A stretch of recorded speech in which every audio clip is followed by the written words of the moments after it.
Extremadura, concretamente Mérida, acogerá la próxima cumbre sobre financiación autonómica en este grupo de trabajo, en el que compartimos, como saben, una serie de problemas, de inquietudes, sobre todo relativos al cambio demográfico.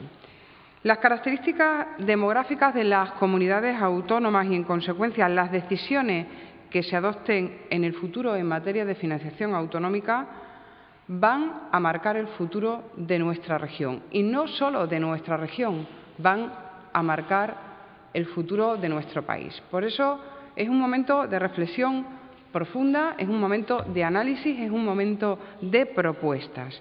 El mensaje que enviamos, además, con la constitución de este grupo, no es un mensaje frentista, es un mensaje de más España frente a los que quieren dividirla.